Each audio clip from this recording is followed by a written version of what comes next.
Liftoff will start in T-minus 10 seconds. 10, 9, 8, 7, 6, 5, 4, 3, 2, 1. We have ignition. It's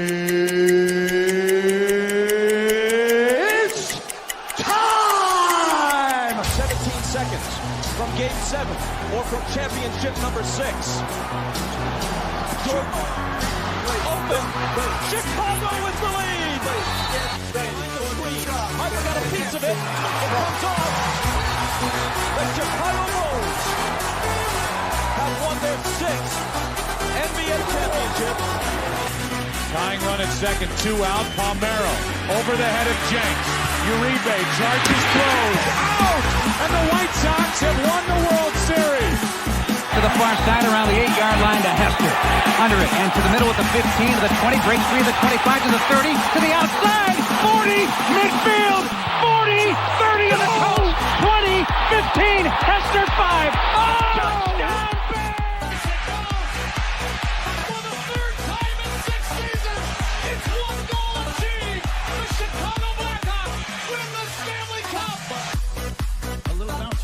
Toward Bryant. He will glove it toward Rizzo. It's in time. And the Chicago Cubs win the World Series.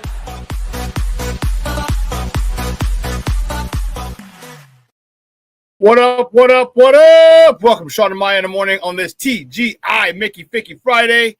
It's the weekend, baby. And I'm your boy, the SuperBack, Shawn Sierra. Thanks for tuning in. If you're watching us on Facebook Live, well, then I guess you found us on Facebook. And if you're not following us on Facebook, What? Come on, go to Facebook, type in Sports Zone Chicago, click the like button, and now you're following Sports Zone Chicago. Simple. But wait. There's more. Go to the show's page, go to Shawn and Maya in the morning, like that page as well. So not only will you be following Sports Zone Chicago, but you'll be following Shawn and Maya in the morning as well. If you're watching us on our YouTube channel, excellent. And if you're not subscribed to our YouTube channel, for real. Come on, guys, go to YouTube, type in Sports Zone Chicago, click the subscribe button, but also click the notification button. That's the little bell that's right next to it. That'll let you know anytime a show from Sports Zone Chicago is going live. Get it? Got it? Good. Now, if you're watching this on our mobile app, yeah, that's what I'm talking about, baby. Please don't tell me you didn't know we had a mobile app. Come on now. You have a mobile app, so wherever you get your apps from, it doesn't matter whether it's iTunes or Google Play or Amazon or Walmart or Kmart or 7-Eleven, Zayre, Zemsky, Macy, Montgomery Ward, Woolworths, Weebolts. Doesn't matter. Doesn't matter. You go there, you type in Sports Zone Chicago, you download it, you take us with you on the go. So not only do you get Shawn and Maya in the morning 3 days a week, not only do you get our other live shows throughout the week, not only are they archived there like they are on Facebook and YouTube, but I'll tell you what, we give you a slew, and I mean a slew of articles, thanks to my man Clarence, Counsel III. Big up to Clarence for keeping you abreast of all articles Chicago sports related. Now, if you're watching this on our Roku channel, I like that kind of party, baby. And if you don't know, you better ask somebody. Sports Zone Chicago, we have our own Roku channels. If you have a Roku television in the house, do us a favor. Do us a favor, yeah? Download Sports Zone Chicago channel to your television. Put us there next to the big boys, Netflix, Hulu, Prime, HBO Max, Disney Plus, Apple Plus, Paramount Plus, Stars. Getting closer to season 3 of Kanan. I like it. Put us there next to the big boys and watch us on the big screen. Hell, we're on the big screen, right, Mickey? Vicky, now. You can also tweet the show. Tweet us at Sports Zone Shy. That's CHI at Sports Zone Shy. Now, if you want to follow me, just me personally online. You want to know what I did? Let me tell you what I did. I made it nice and easy for you folks. Nice and easy. One handle for Facebook, Twitter, Instagram, Snapchat, and TikTok. All one handle at the Shawn Sierra. Man, we got a great show, but I need you to get interactive. So whatever platform you're watching us on, whether it's Facebook, YouTube, or a mobile app, leave a question or comment on that platform. It'll come up here in the thread. We'll put it up on the screen. We'll incorporate it into the show. And that, my peoples, is what makes this the best morning Chicago sports talk show around, and that's you. So bring them all, baby. Questions, comments, smart-ass remarks, because ain't nobody scared over here. Like The Rock said, baby, don't sing it. Just bring it. Let's check out the chat, because the chat is jumping. I like it. I like it a lot. Rick Gonzalez checking in. He's early, baby. That's what I'm talking about. Good morning, Rick. Thank you for checking in. Shorty, top of the morning. He says, hey, Shorty, again, thank you so much for having me on last night. I appreciate it. Had a great time. Be smooth. Brian Hendricks in the house. He said, good morning. Rick, you don't say good morning to anyone else? Mother Hubbard, what the hell?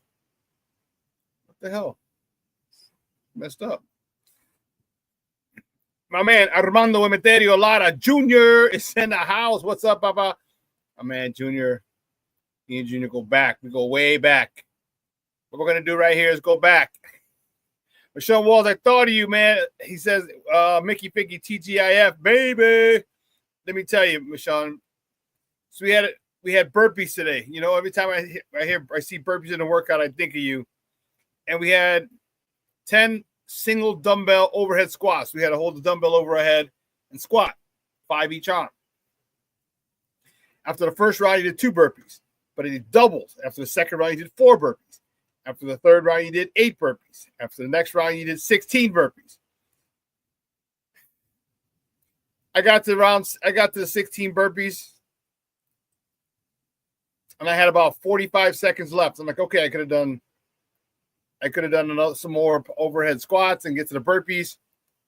I took my sweet ass time and only did 5. So I'm like, I don't want any more stupid burpees. So I just done 16 after I just done 8, which is 24. After I just done 4, which is 28. After I just done 2, which is 30. So it's 30 burpees. I'm like, yeah, they're stupid. I'm not doing them. So I thought of you, bro. Black Diamond checking in. What's up, Papa? Top of the morning, gang. He says, top of the morning. Mr. Shorty says, had a lot of fun with Shawn last night. Thanks for joining us. Pause. No diddy. Thanks for joining us, Shawn. I appreciate it, man. Thanks, Shorty. Oh, man, Kick Book of World checking in. Yeah, baby. He's in the house. He is in the house, baby. That's what I'm talking about. Chad, Speaker, what's up, Papa? Thank you for tuning in. I appreciate it. Thank you from last night. I hear you. Black Diamond, let's say I sent you another mock. Oh, okay. You sent it via Facebook.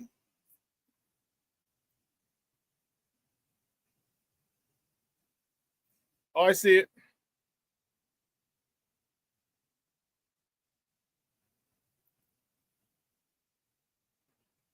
Okay.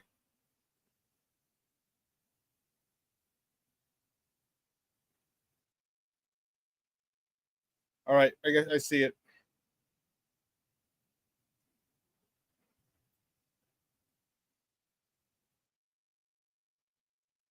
Okay.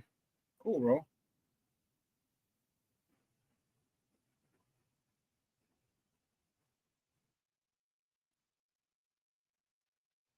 Okay, and you got your center, left tackle, guard, and free agent. Okay.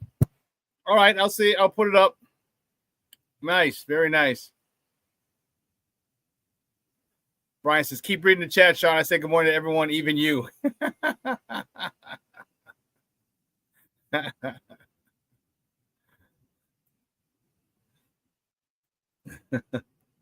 Cornelius Squalls in the house. I'm listening. I'm at my doctor's appointment. Nice. Thank you, sir. I appreciate the loyalty. Thank you very much. Joseph Archer is in the house. Good morning, Papa. What's up, everybody? Let's go Bears.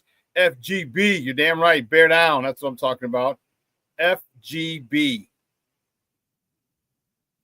FGB. Inbred hillbilly mother Hubbards. Inbred hillbilly cousin kissing mother Hubbards.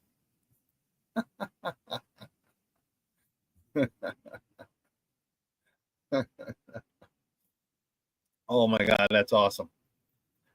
That's awesome. Hey, we got a great show. Make sure you stay around.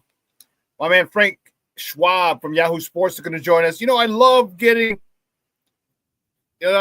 to the local beat writers and shit like that. You know what I mean? You know, I love talking to those guys and the people who cover the Bears who are local. All right, but I also love talking to. Get this. I also love talking to national guys. All right, I like to see what how the national people perceive us, our Bears. Okay, I like to see that. I want to hear that. And Frank's one of the best. What? Oh, yeah.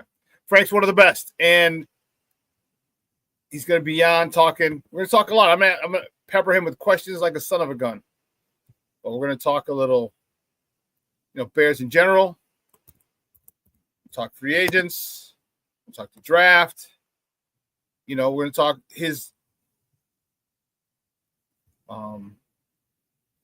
idea of where he thinks the Bears,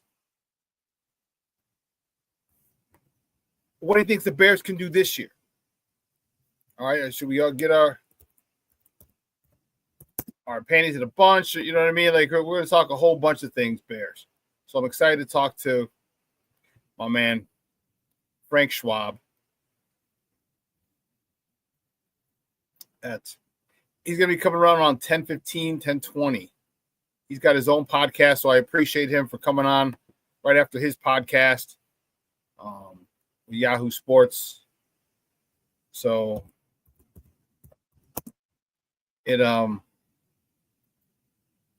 greatly it hasn't gone unnoticed. Frank's a good a buddy of mine. He's been rocking with me for years.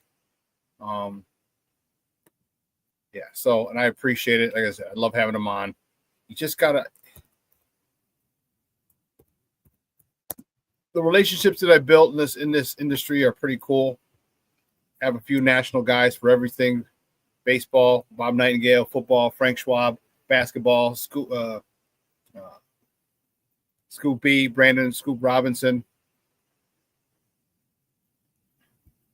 Those are all national guys. And I'm grateful for the, for the relationships I built with them.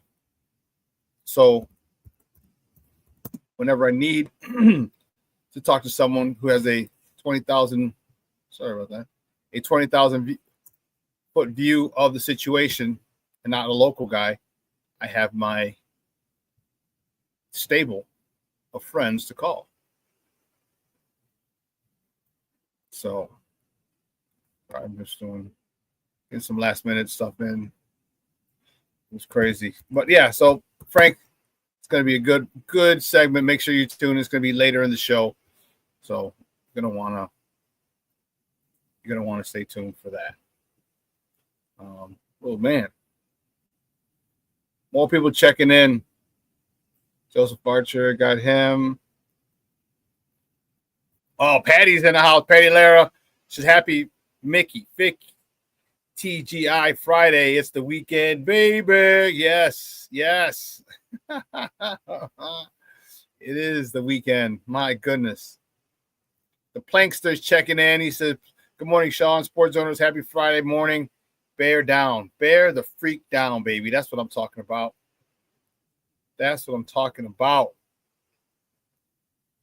Yes. Checking in, just making sure everybody. I love it. There's a I went off. I saw the how can we put it?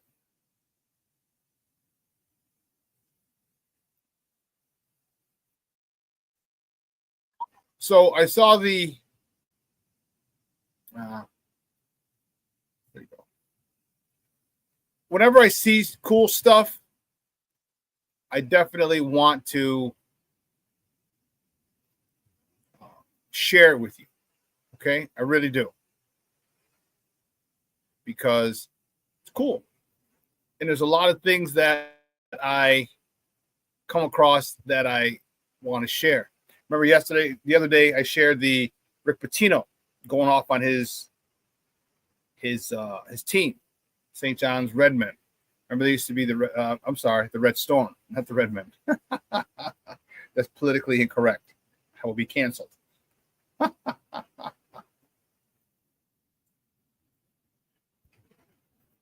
And I loved it because he was going off on them old school style. And I love the fact that, one of the things he said was, where were you raised? And that got me excited because it showed, like, listen, you guys talk about being tough. Show me you're tough. He took a shot at them. He took a shot at soft parenting. I thought it was awesome. I thought it was awesome. And yesterday, or the last couple of days, my man, this guy, I love him. As soon as he stepped into the league, I loved him. Two reasons. One, he's a black guy in a white man's sport in hockey. And two, he was a bad Mother Hubbard. PK Subban. He was on Get Up yesterday with Stephen A. Smith and the crew. And he's been going around the last day or so talking about the difference, the culture. And I loved it. I loved it, and it had a lot to do with things that I'd said. This is why I want you guys. I'm telling you, I'm a former pro athlete, so I get it. I understand. Okay, there's levels to this stuff.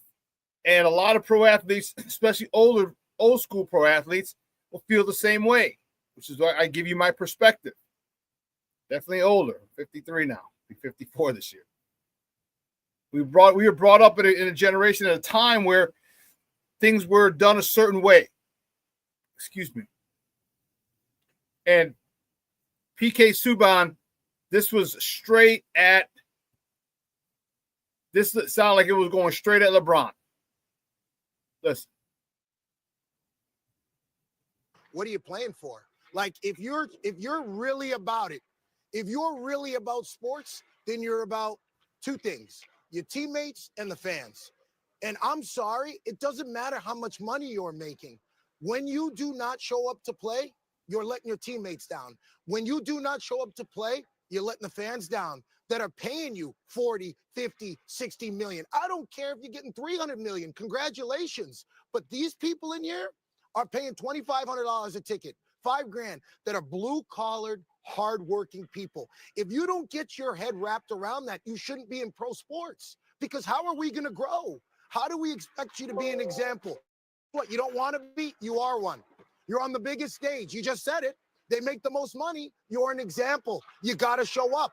You got to take that on. I'm sick and tired of making athletes greats, all-time greats, that aren't the best examples. Those are the people that we want our kids to follow, that we want athletes to follow. That helps us in our game. Stephen A., you want athletes to be educated on this and understand this. They got to understand the importance of showing up to the All-Star game and being on the court and playing banged up sometimes and playing injured maybe at times. Thank you. And participating, because here's the thing. Because you're making 100, 200, 300 million, you should be out there banged up.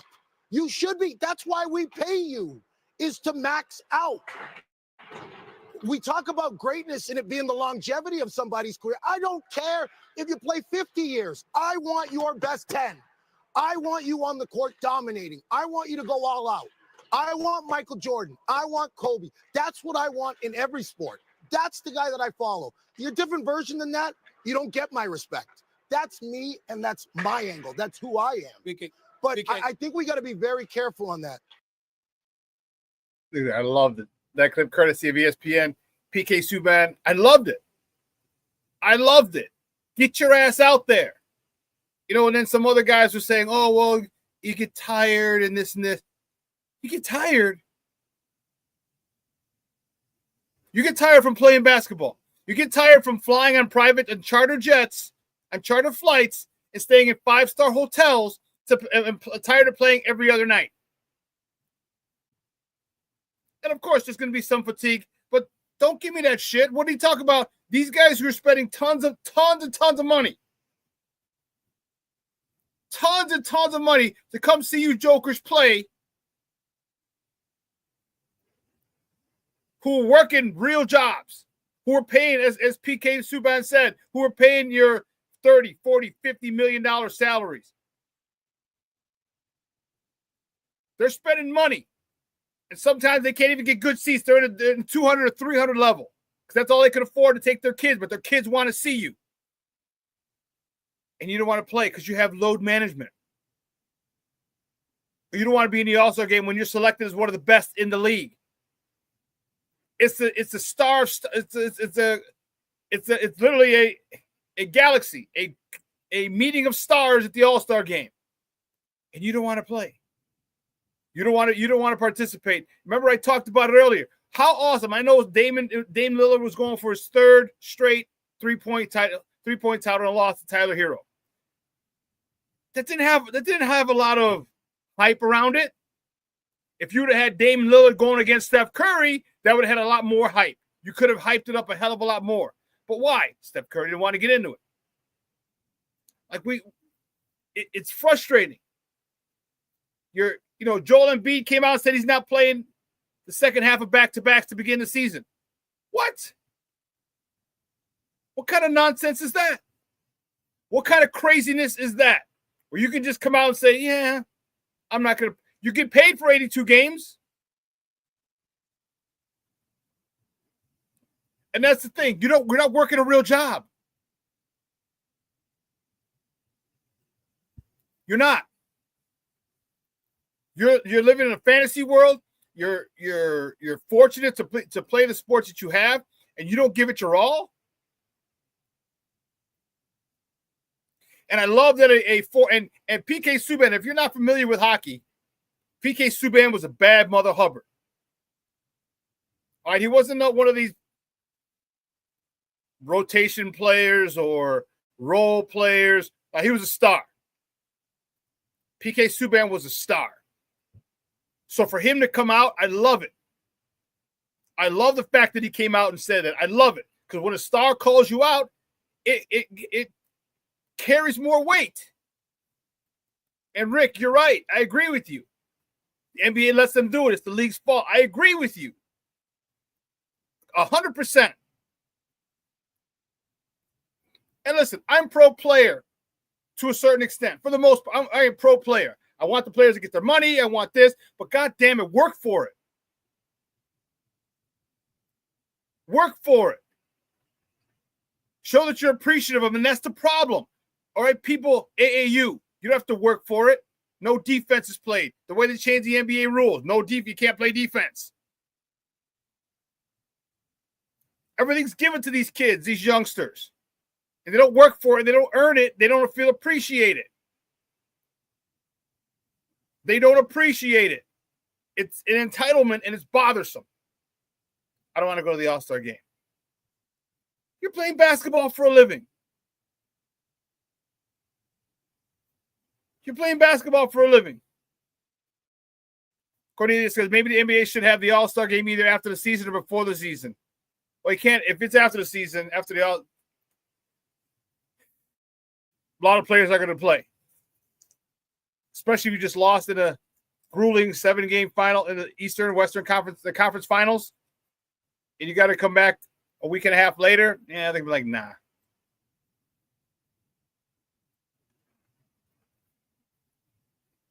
But I think they should have rules. You should, unless an injury, an independent third doctor goes in to see you and says you can't play, then you should be forced to play in the All-Star game. Like, do you realize how much money those people are paying? Yeah, he was talking about the Four Nations face-off. $2,500 a ticket. $2,500 a ticket. $5,000 for you and your son, or you and your significant other. 5 stacks, and you're like, yeah, I don't feel like. Imagine a hockey player saying, I don't want to play. Never heard a hockey player say that. The hockey players aren't given anything. Hockey players aren't entitled. Hockey players, the culture that they have is so different. Everything's earned.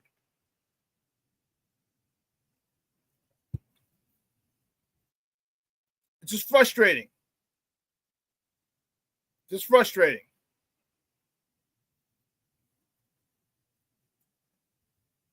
If you get selected to the dunk contest, what an honor that was. When did that go away? Once LeBron, the face of the league, decided, yeah, I'm not gonna be in it.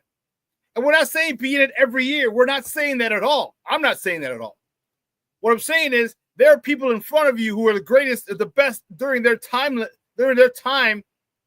who participated in the dunk contest, who participated in the three-point contest. I was in Chicago when Bird and Jordan were in each contest respectively. Bird took the last shot, just walked off. Michael from the free throw. Yes, Chad, Dominique. We talked about all those guys. Dominique, Spud Webb, the Vince Carters, Tracy McGrady's, Dr. J's.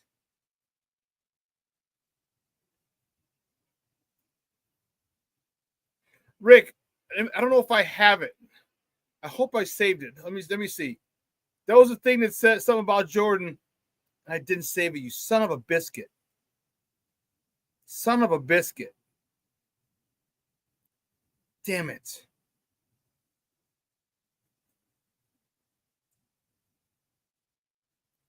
This stat would show you exactly. Rick says Jordan balled out all 82 games. If Jordan played today, he would still play 82 if healthy. Rick, there was a meme on Facebook, and it said in the final three-peat, 96, 97, 98. It said Jordan played 310 games out of a possible 310 games.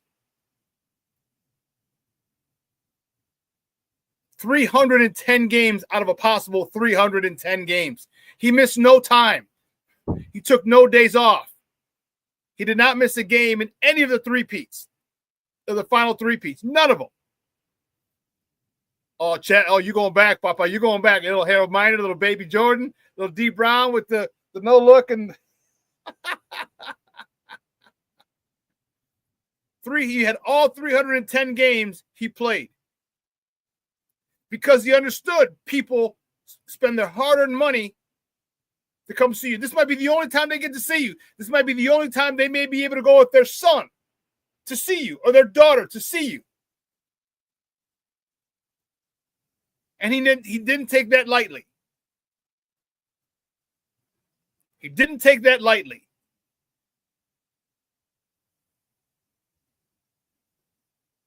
Yeah, King Booker World. He was in his mid to late 30s. All 310 games that he possibly could have played, he played it. He started. Come on, man. Come on, man.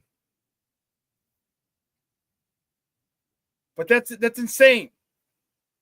The flopping, the 3-point, the no more big man, the lack of physicality. And that's done by the league. League wants more scoring. Look, I get it. My Bulls lost. We'll talk about that in the top of the morning segment.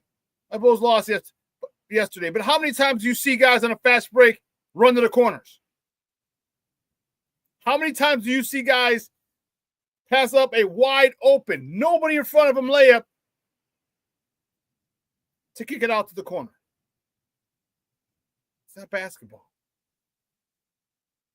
It's not basketball. If this is your type of basketball, you can have it.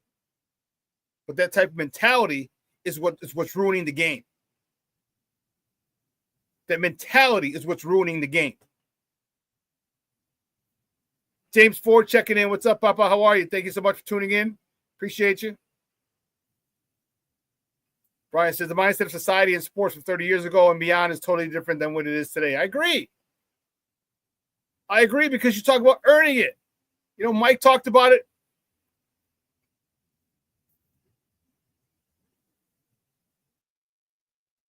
Mike talked about it. I should have. He talked about the possibility of what's going to happen with the 3-point shot. He goes, I'm not going to become a 3-point shooter. He goes, because it takes away everything else from my game. Because everyone wants to shoot a 3. Everyone wants to shoot a 3.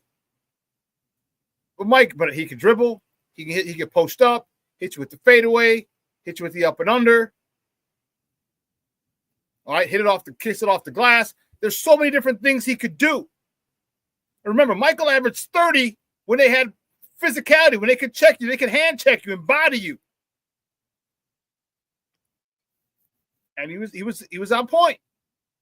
It ruined the game. It ruined the God-blessed game. That's why a lot of people don't like this shit anymore. And I understand it.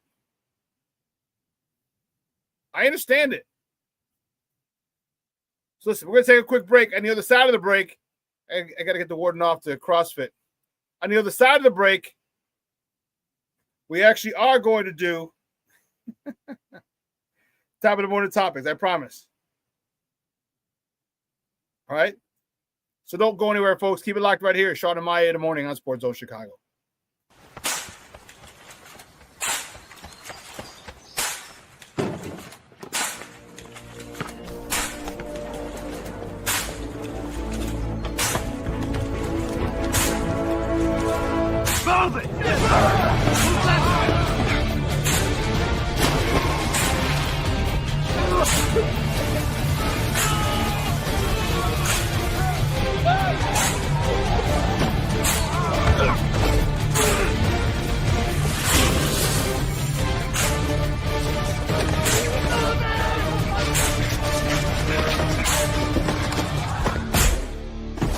Many will hear the calling. Few will earn the title. United States Marine. The few, the proud, the Marines. Hey, it's your boy, the SuperBack, Shawn Sierra, and be sure to follow Sports Zone Chicago on all social media platforms, on Facebook, Instagram, and our Roku channel. You can find us at Sports Zone Chicago, and on Twitter, we are at Sports Zone Shy. Also, be sure to download our mobile app so you can take Sports Zone Chicago with you on the go.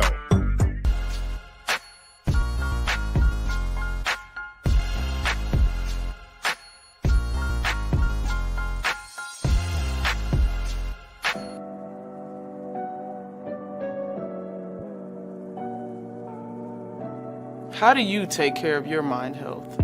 For my mental health, I meditate in the mornings. I have my dogs. They're the best. I just find ways that help me just relax. Finding things that make me happy, like being close to my family. I meditate a lot and read books. I have hobbies outside of the game. I'm able to switch off. I'm able to turn my brain off from the game of basketball. Your mind health matters. Your mind health matters. We are looking for a few heroes, mentors, trailblazers, innovators, a passion to change lives, spark curiosity, open hearts, and awaken minds, help students answer the question, who am I? This could be your calling, but this is no job. It's the journey of a lifetime. Be a hero. Be a teacher. Mental health and learning disorders don't discriminate. 17 million children and adolescents in the United States live with disorders like anxiety, depression, ADHD, and dyslexia. Less than half get the help they need to thrive. Help the Child Mind Institute change these children's lives. Visit childmind.org.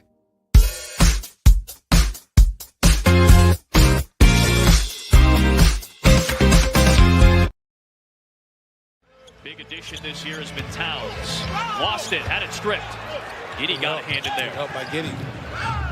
Giddy's played some good defense on the help side to start, and he feeds Vucevic. Fulfill his potential with all the injuries. Brutal lower leg injuries, the back injuries for Odin. Nice pass by Collins to Phillips.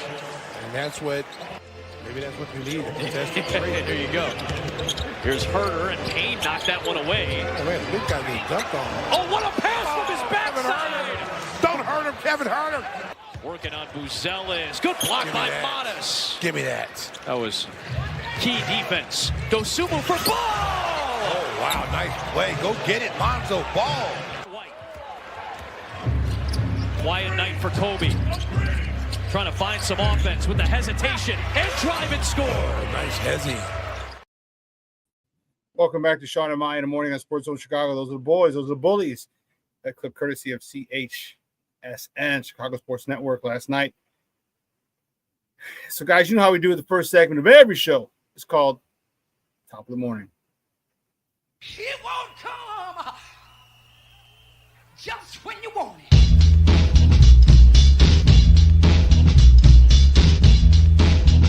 Top of the morning to you. Top of the morning to you. Top of the morning to you. Yeah, baby. Let's check it out. See where we're going to go. Top of the morning topic. The first top of the morning topic is just that. Our Bullies, baby. The Bulls. Last night they lose to the Knicks 113-111 in overtime in the world's most famous arena, Madison Square Garden. Josh Giddey led the way with 27.16 rebounds. Nikola Vucevic, 21 points, 9 rebounds. Lonzo Ball, in a losing effort, chipped in 14 points. It was crazy. D Rose in the house.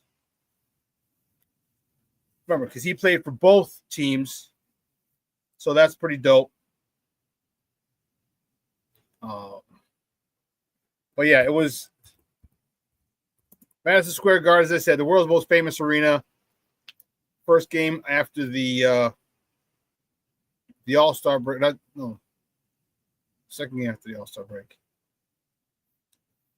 Yeah, second game after the All-Star break. So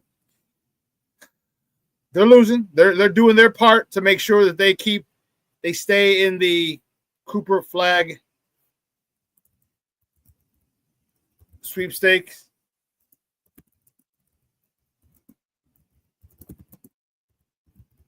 And everyone's like, tank for flag. I get it. We're in the middle of a crappy season. You gotta have to. You're trying to make a point. You gotta be bad. You gotta be really bad. Bottom out.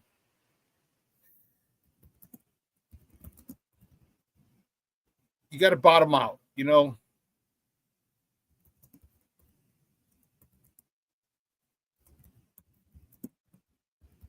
But it's frustrating because they have talent.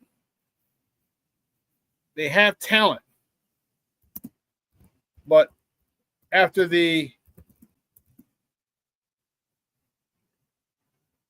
trade of Zach LaVine, you could obviously tell they're in tank mode. So they just don't have enough talent.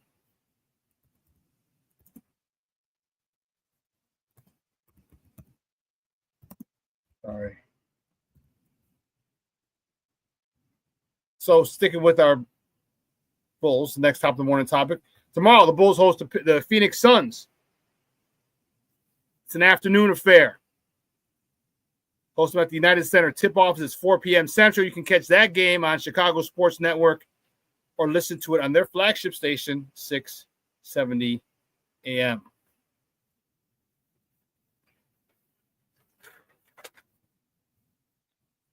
The next top of the morning topic, I know you guys are going to be all fired up. What is this? Yeah, we heard her. Next top of the morning topic, baseball is back, baby. The Cubs. All right, Cub fans, you guys should be fired up and excited. The Cubs beat the Dodgers yesterday at Camelback Ranch out in Glendale, Arizona. Blew him out 12-4. Lay got the win. He's 1-0 in spring training. Workman is 2 for 3, hitting his first home run of the spring. Actually, the first home run for the Cubs this spring. Driving in his first 2 RBIs of the spring. McGuire was 1 for 3. He had a double, his first, and he had his first 2 RBIs of the season as well. Don't worry, the Cubs are back in action today.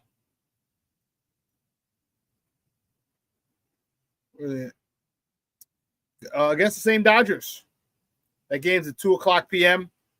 You can catch that game, 2:05 p.m., excuse me. You can catch that game on the Marquee Network or listen to it on their flagship station, 670 a.m. Jordan Wicks is on the bump for the Cubs, going up against Tony Gonsolin. No, sorry. Yeah, that's it. Tony Gonsolin for the Dodgers, Jordan Wicks for the Cubs today. And that's going to be in Mesa at their home facility. If you've never been to, let me take this down. If you've never been to spring training, I highly suggest you go. Highly suggest you go. I mentioned it plenty of times before. It is such a great, great, great atmosphere. First of all, it's warm for the most part. All right, most times it's warm. Sometimes it'll dip like 50 or low 50s, and people out there freak out. But it's a hell of a lot warmer than here. And two, what they've done is they brought all the teams up from Tucson. There was some teams were around Phoenix, others were around Tucson. If you don't know about Arizona, Tucson's about a couple hours south of Phoenix. So some of the teams, years past, some of the teams were down by Tucson, and it just made it a little crazy.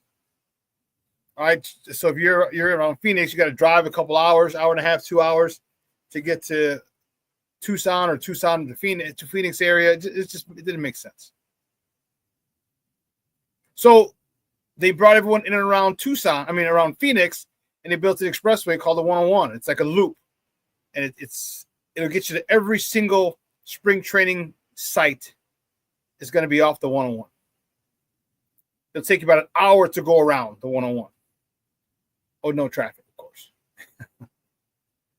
And the Sox are the furthest. So they're not. So the game one for the Cubs and Dodgers was at the Dodgers/White Sox facility in Glendale, Arizona.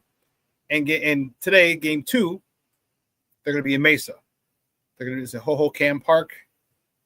No, Sloan Field. Sloan Field that they're going to be at. So I would highly suggest you check it out, man. It is such a chill atmosphere, especially once the sun's out. You get a chance to get away and really, really enjoy. Just kind of decompress. So I'm still seeing if I can get out there this year. I'd love to be able to get out there for a couple of days, recharge my batteries, check out some baseball, lay out, come back with a little color, give me a little tan. Yes, Brian says, I just want to go someplace warmer than here. I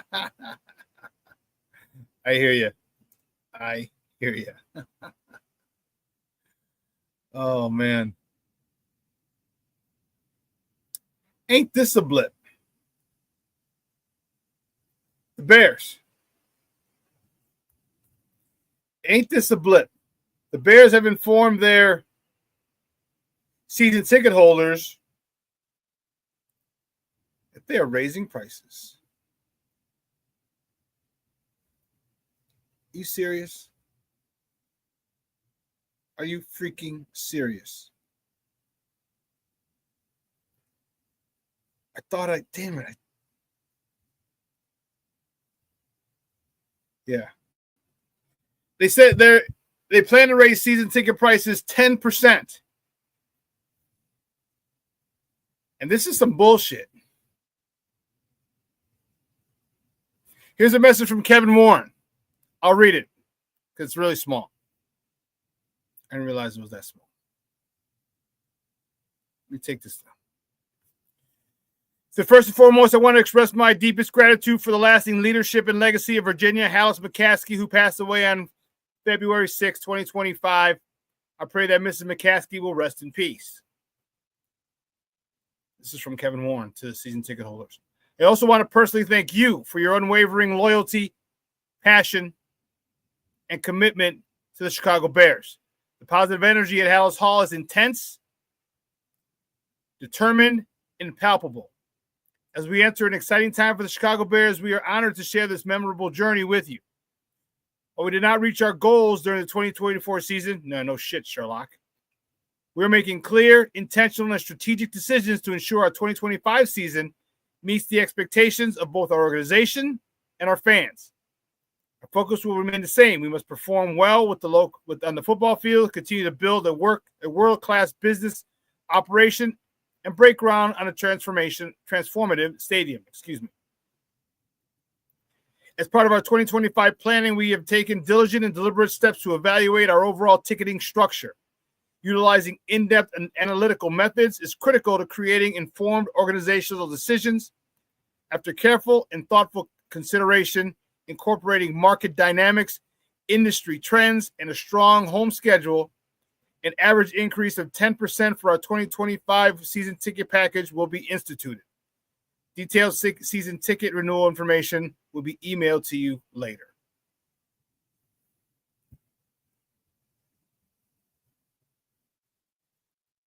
What the fuck was that? What the fuck was that?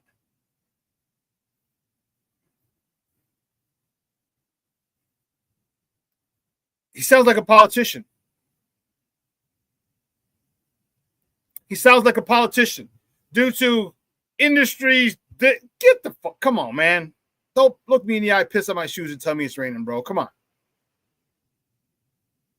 Come on.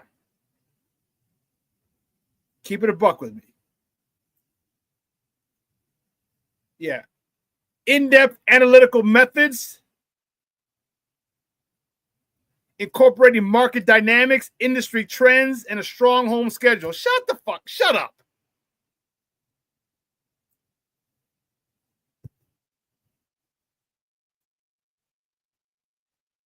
So you're going to say, basically what you're telling me is, so you're screwing the fans again. You're screwing them over again. You put a horseshit product on the field. You go through a 10-game losing streak this season. And because of our 10-game losing streak, we're going to charge you more. And the problem with that is that people are going to pay. Because if you don't, someone else will.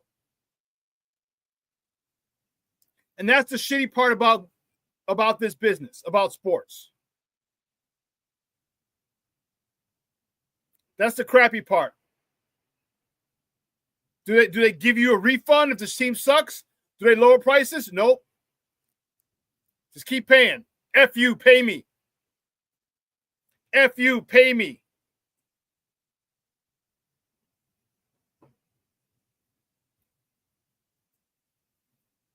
Because there are people, there's a wait list for season tickets. People will pay it. But I think that's a real shitty thing to do. We lost 10 games in a row. And you're going to charge me more as a season ticket holder.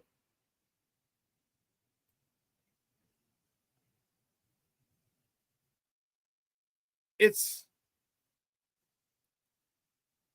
unbelievable. It's crazy. So you're going to do that to the fans. The fans that you care about. The fans that you love so much. We love you so much, we're going to screw you over even more. Give us more, and we're going to take more of your money. Because don't forget, you got PSLs. It's like an option. You got to pay for the personal seat license. You got to pay for the option to buy those season tickets. King Booker World, you in lines, pimping one-on-one. I give you the backhand, you give me the money, and understand it's your fault why I hit you. What do you remember to say? I don't want to do that shit. Don't make me do it again.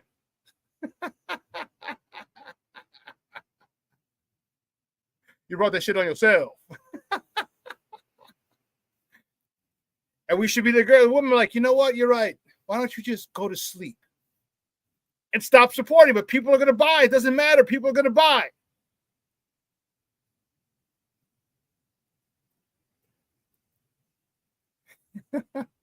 And Brian said it. That's why pimping ain't easy.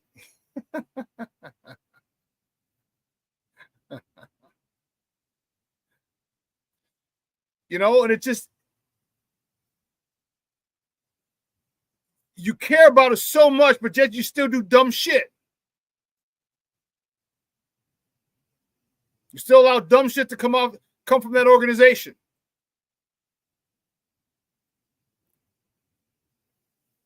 What, 2 winning records in the last, 15 years?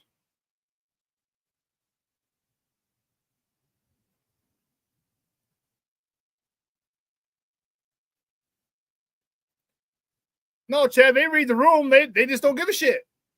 They don't give a shit. That's the problem. They don't care because they know people are going to pay. They know people are still going to pay.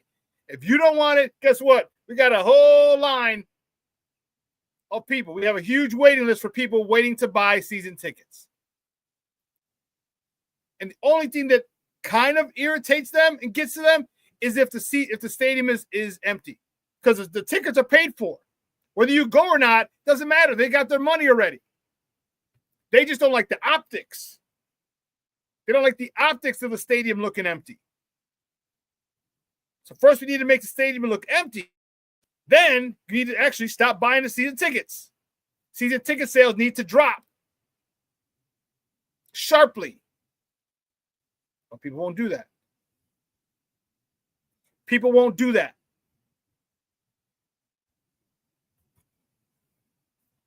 And I know ticket sales is not the way they make their money. They make their money off the TV deals and the merchandising deals. That's where they get the majority of their $400 million a year. But if you get it so you make a dent into what it is that they make, they'll take notice. It's just sad what these guys want to do. Industry, hold on, let me read this bullshit again. Hold on, let me read this shit again. Utilizing in-depth analytical methods. Incorporating market dynamics, industry trends, and a strong home schedule.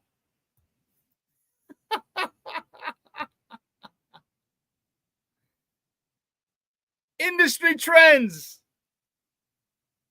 market dynamics. Get the hell out of here, man.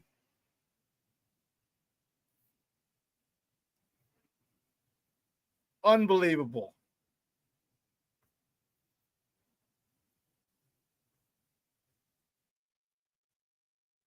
Well, what was that? Shorty down in Atlanta, he says $1,046 for 2 seats for the entire season for the Falcons. Yeah, that's crazy. Rick. Kevin Warren, a wordsmith of mumble jumble. Yes. Sounds like a preacher. Politician. One of the same. And you're damn right, Brian. AKA another way of screwing the fans.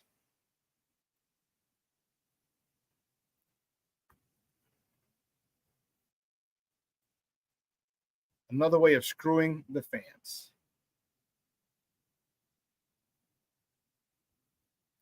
Next top of the morning topic, the NFL informed the teams that the salary cap for 2025 will be between $277.5 million and $281.5 million. It jumps up from $255.4 million this past season. So if you don't know what that means, it means it's jumping up a minimum of $22 million.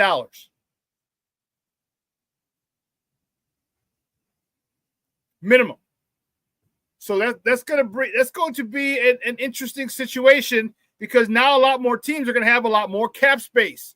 So there's going to be some competition for some free agents. Trey Smith one, to be exact.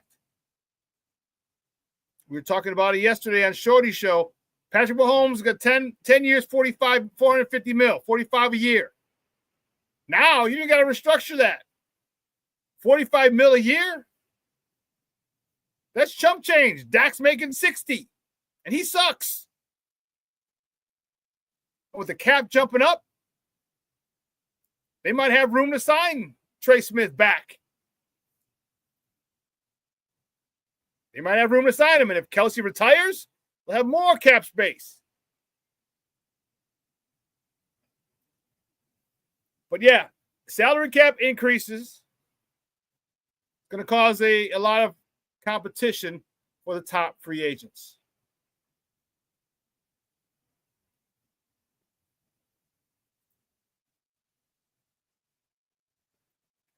Did I do this? I don't think I did.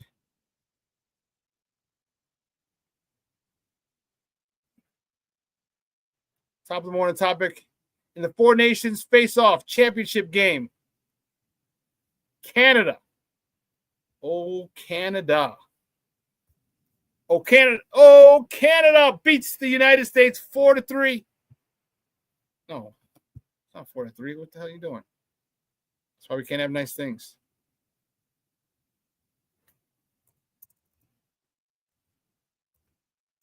There you go.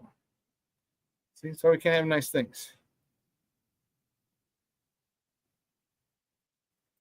They beat them 3-2 in overtime.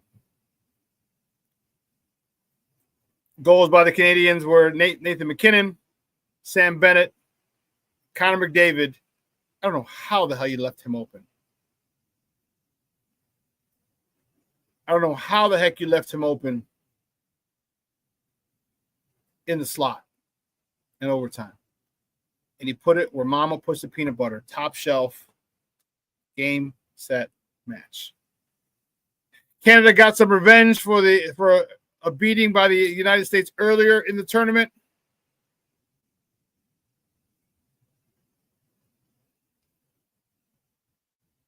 Chad says, gives the Bears around 89 mil. They had 69 going in. Okay. Yeah. Minimum. Because remember, it could go up to, if it's 281, damn. At 26 mil.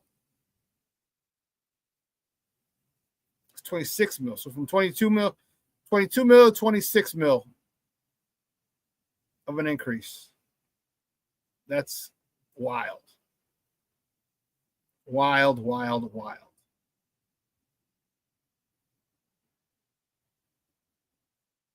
Brian says, I'm hoping with Travis Kelce's ego, he don't want to go out the way he did in the Super Bowl. That's what I'm thinking too.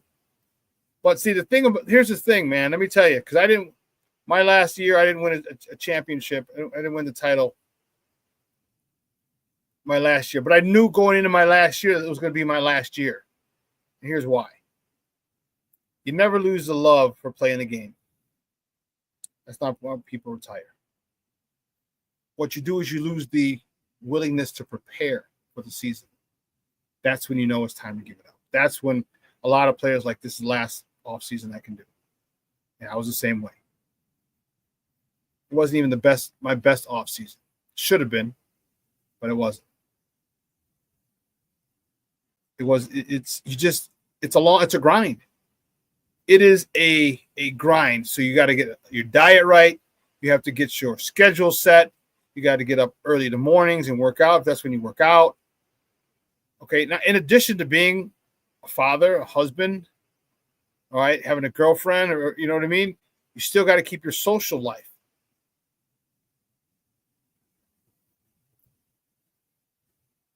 No, you didn't. You came back and played a couple games in 2000. Stop playing. Mentiroso con tu lengua venenosa.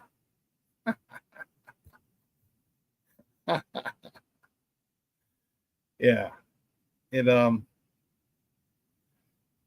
It's tough, man. It's tough. You know, it's not just you got to get to the weight room 4 days a week. You have to do conditioning almost every day. Speed training, plyos, all that stuff, man. It's exhausting. All right, you got to get out there in conditioning, get out there in the sun, drive yourself to a park or to the facility, get out there, run in the fields in that heat.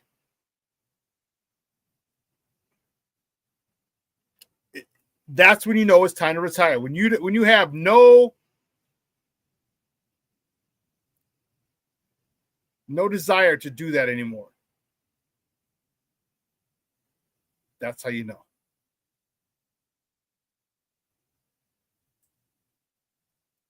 Want the extra cap space just to make all the free agents more expensive? No. It could drive up the price, but they're not going to come out and say, well, I was going to charge 6 to 8. Now I want 8 to 10. No. They'll let the price drive. They'll let the market determine it, but they just won't come out and say, instead of 6 to 8, give me 10 to 12. No. Because remember, you don't have to pay it. You don't have to pay what they ask. They can ask for whatever they want. You don't have to pay it. But that's the problem. One team will. One team will always be willing to pay for a free agent. They'll always be willing to go above and beyond, because that person might be the guy that they feel is one of two things. He might be the final straw in helping a team get over the top, or he might have a huge name. He might have a huge name, and with that name comes jersey sales, comes swag. It puts asses in seats. Okay, you get a high-priced free agent, he'll put asses in seats. What did Khalil Mack do? Asses in seats.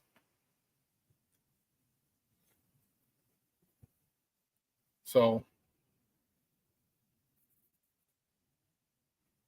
you have more money to spend. Again, you don't got. There's a floor. I don't know what the floor is. You can't just go cheap. You have to spend a certain amount of money, and then you can't go over the cap. So, but anyway, listen. Let's take a quick break. On the other side of the break, all right, we'll talk a little baseball, a little Cubs. All right, we'll get into some Bears talk as we wait for my guy, Frank Schwab, who's going to come on around 10:20-ish or so. All right? So don't go anywhere, folks. Keep it locked right here. Shawn and Maya in the morning on Sports Zone Chicago. Hey, it's your boy, the SuperBack, Shawn Sierra, and be sure to follow Sports Zone Chicago on all social media platforms, on Facebook, Instagram, and our Roku channel. You can find us at Sports Zone Chicago, and on Twitter, we are at Sports Zone Shy. Also, be sure to download our mobile app so you can take Sports Zone Chicago with you on the go. Time out. How are you feeling right now? Happy? Excited? Angry? Overwhelmed? One of the best things you can do for your mind health is to name what you're feeling. It can sharpen your awareness and help you talk about your feelings with someone you trust. Here are 3 questions to ask yourself. Where are your thoughts right now? In the past, the present, the future? Do you notice any sensations in your body? Is your heart beating fast? Is there a flutter in your stomach? Or are you fully relaxed? What do you need right now? Time with others? Time to yourself? Remember, there's power in this awareness. So find ways to identify what you're feeling today.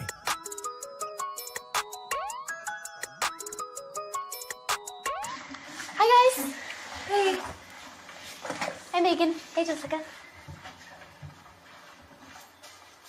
Megan, you're a tramp. Ryan Fitch told me you guys made out. Everybody knows. He said your breath smells like garbage. And he almost puked. He says you're the most desperate girl he knows, besides your mom. How many boyfriends does she have anyway? Lots? Your makeup makes you look like a clown. That zit is huge, zit face.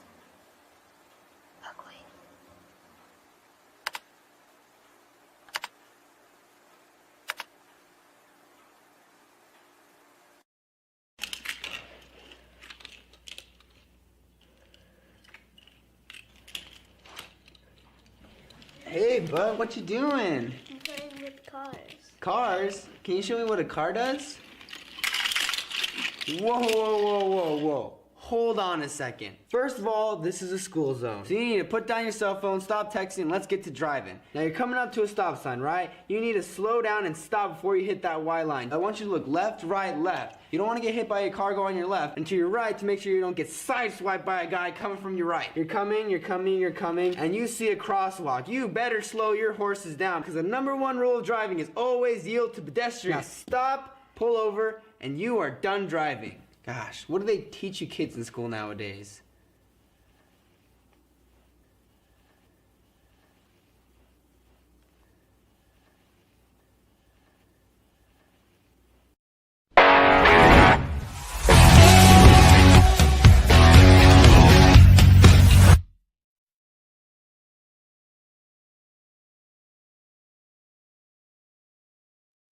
Welcome back to Shawn and Maya in the morning on Sports Zone Chicago. Oh, wow. Cub fans, how fired up are you guys? How fired up are you guys? You know, you should be.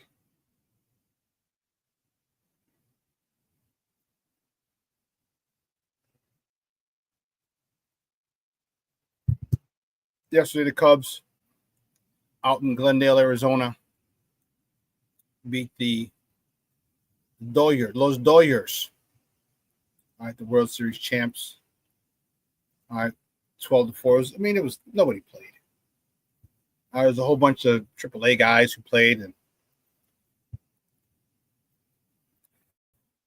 but it signified one thing. It signified baseball is back. Okay.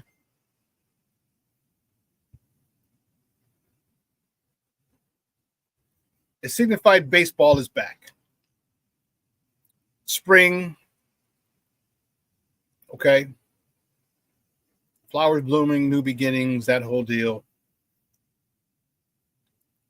All baseball teams, most baseball teams are looking forward to it. And it paints, this time of year is always a great year. For White Sox fans this year, we know we ain't shit. We know we ain't doing anything. But Cub fans, you have something to look forward to. Okay? You have something to look forward to, and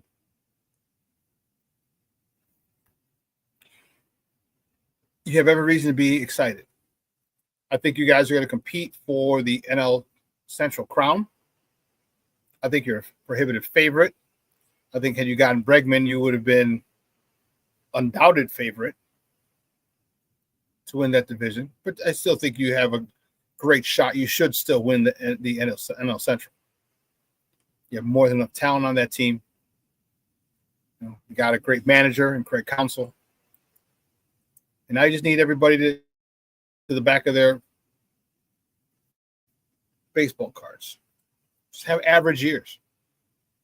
All right, just have your average year. You don't have to be something crazy. And the one thing that they need to do is focus on one game at a time. Okay? It's this literally for everyone, but specifically for the Cubs, since we're talking Cubs.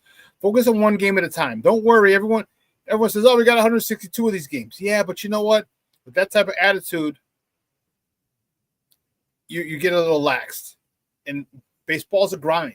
It's a mental grind. You have to come out ready to go 162 times or 150 times, however many. You know what? I still don't understand days off in baseball, but maybe I'm just old and just stop telling people get off my lawn.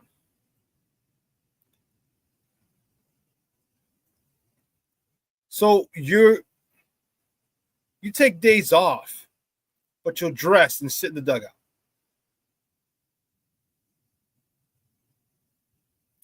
Who takes days off and goes to work and sits there?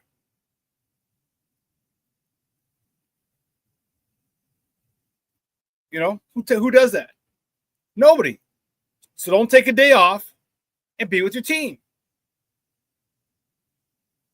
You know, we talk. This goes back to the whole entitled thing.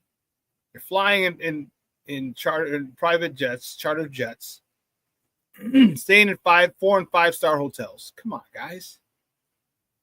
But I digress. Cubs, this is what you need to do. Focus on every game. Every pitch is important. Every half inning is important, offensively, defensively.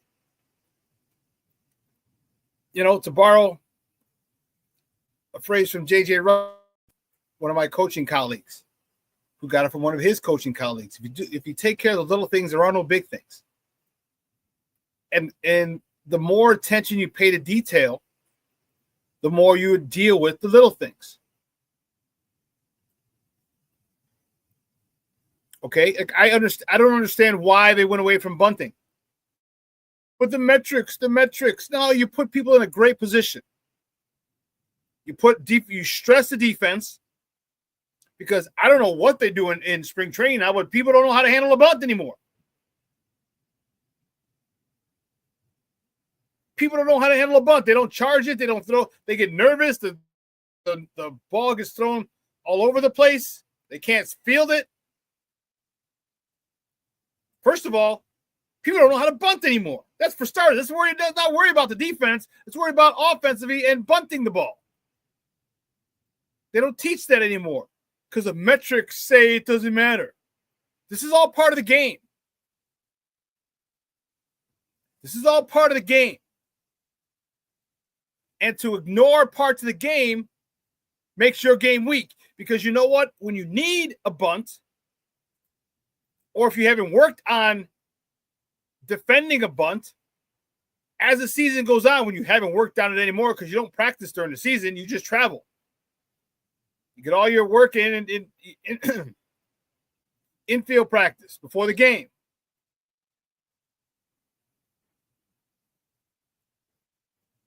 In a critical game, a team's going to lay down a bunt, and you wouldn't have any practice, no muscle memory. And why do we see so many teams who bunt, or teams that bunt, are so successful with it? Cubs need to be able to get back to the fundamentals. Get them on, get them over, get them in. And I'd much rather take my chances laying a bunt down, getting a guy over to second, than trying to swing for the fences or swing for the gaps. But I think the Cubs are in a really good position. And it's going to be, if they don't make the playoffs, especially if they don't win the division, okay. I still think they should, but they still need to make the playoffs. And with Kyle Tucker in the fold for maybe only 1 year, you better do well. Which is, again, why I'm surprised that the Cubs didn't really go all out for Alex Bregman. All right? It just doesn't make sense. And because you traded Bellinger. If you had kept Bellinger, okay. But if you'd have kept Bellinger, I really would have.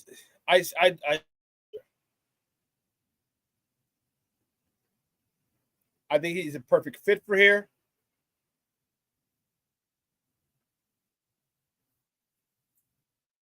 I think he would have done a lot of really, really good things for the Cubs this year. But Nimolo, he's not here.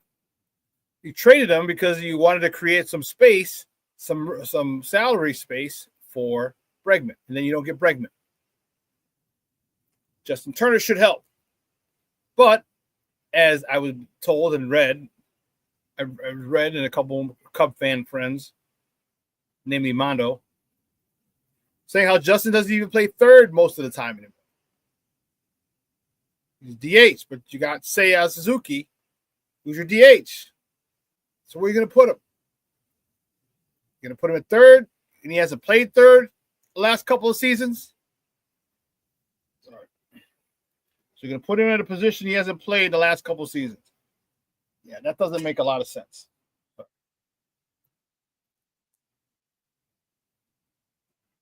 So what are you going to do?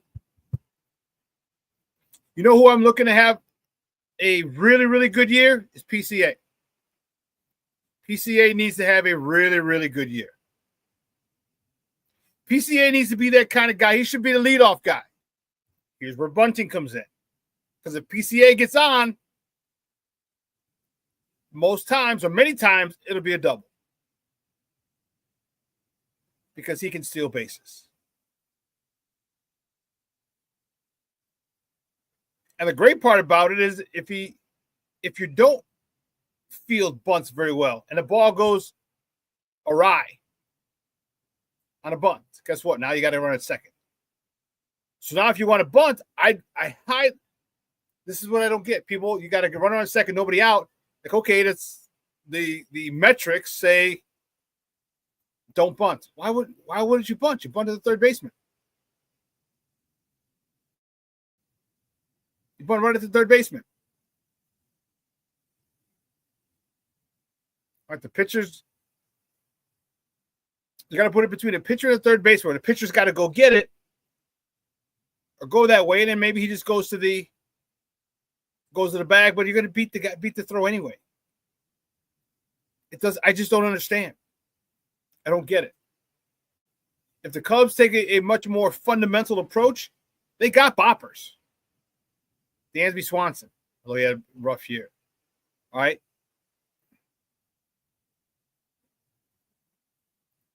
You got Kyle Tucker, probably for 1 year. Okay. You have Justin Turner, another one. You still got PCA. You still got Ian Happ. Still got Seiya Suzuki.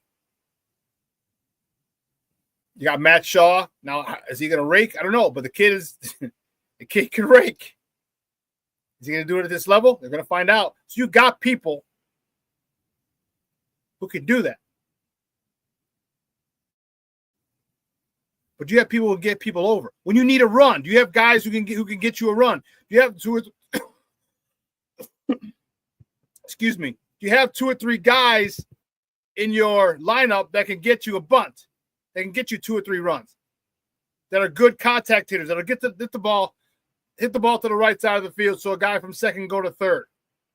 Or hit the ball to the right side of the field so a guy can score from third. Do we have those guys? I don't know.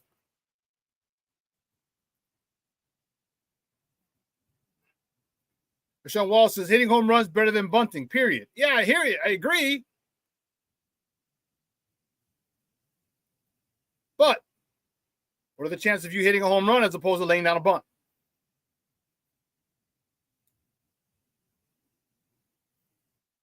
What are the chances? You can practice bunting. You don't practice hitting a home run. There's a lot of other factors. As a bunt is easier because you're watching the pitch, you're trailing the pitch, you're following it, the movement on the ball to lay the bat in front of it. When you're hitting a home run, you're swinging in one plane.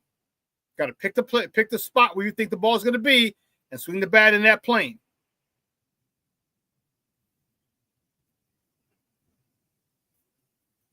But the Cubs are they going to get down to the fundamentals? I don't know. I don't think so. Because who do they have? You got a whole bunch of boppers, but can you get a guy, get him on, get him over, get him in?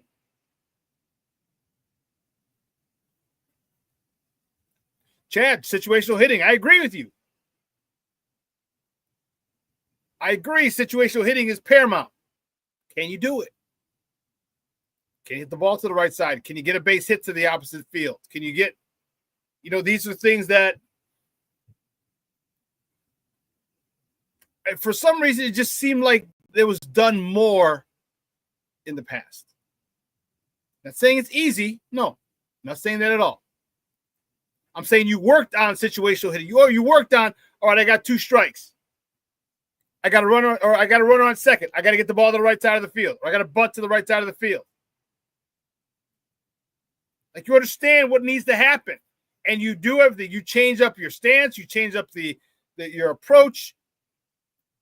You change up a lot of stuff so you can hit the ball to a certain area. But you still got to hit the ball. I agree with you, King Book of World. Said fundamentals in all sports is getting lost. It is. And when you get people who are fundamentally sound, people think, oh my God, they're so great. No, they're just fundamentally sound. Because they're great players. They don't practice till they get it right. They practice till they can't get it wrong.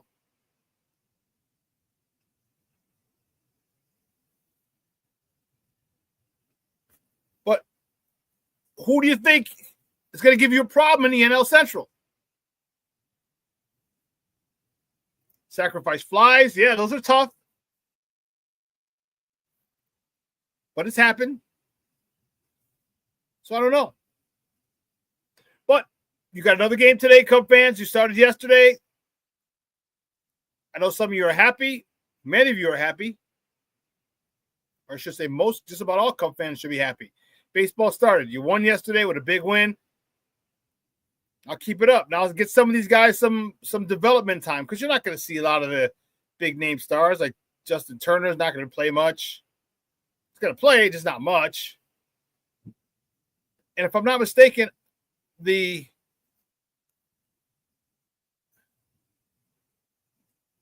see how many.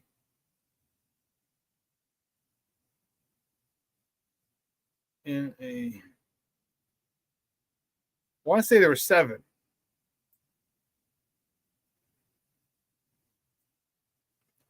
Really? No, 9. Weren't they 7? I thought there were 7 for a while. Because that would make a hell of a lot more sense. Spring training games at 7 innings. But you know what? You got the pitch clock. You got the pitch clock now, so that really speeds things up. Save an extra 12 minutes. Is that what they said? 12 minutes or so? So instead of 3 hours, it's 2 hours and 48 minutes. Or 12 minutes to get you to the car a lot sooner, to sit in traffic a lot sooner. But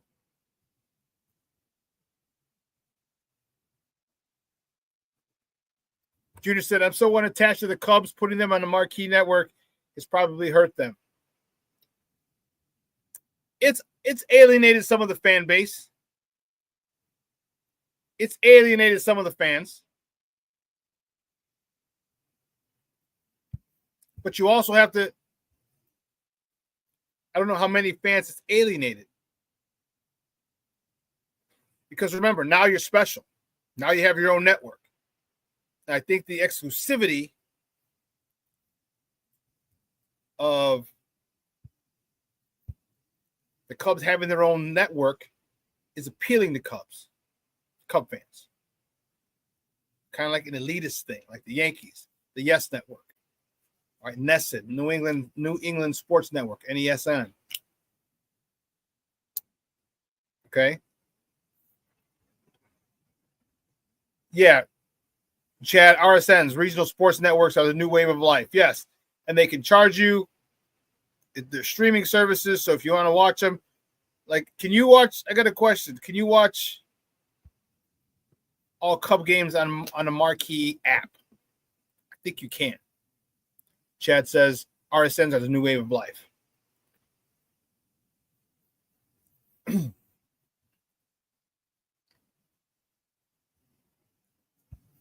I'm pretty sure you if you bought the marquee network, you download the app and you can watch the games.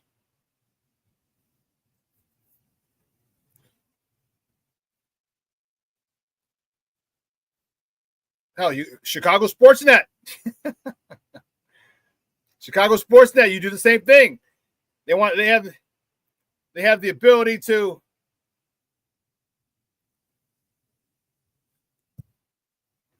they have the audacity to charge you $20 a month for one team.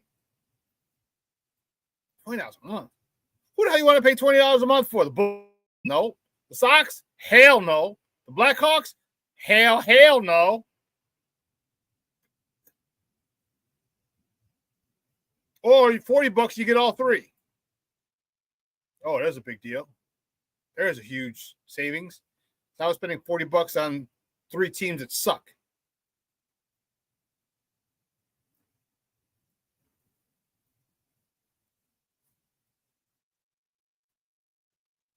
But Shawn, Comcast and CHSN still not on the same page. Nope.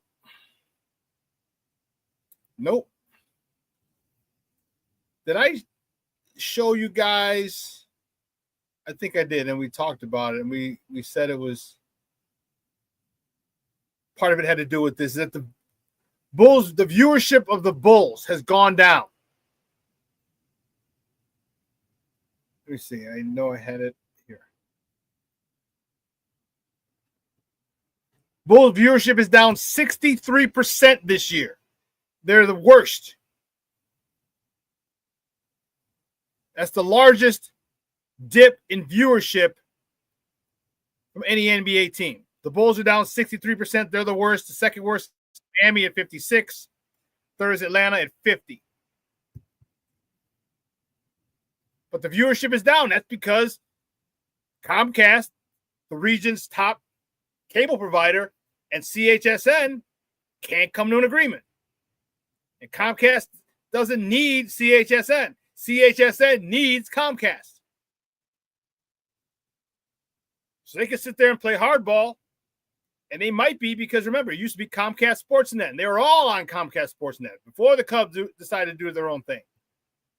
So they could be a little salty and say, you know what? Bump it. We don't need you.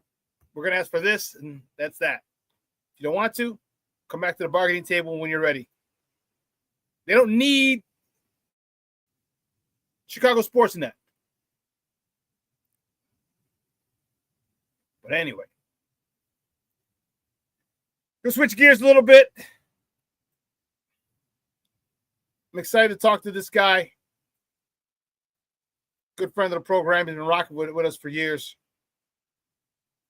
And as I said, I love to get a 20,000-foot view on our Bears. We're so inundated with local flavor, local opinions.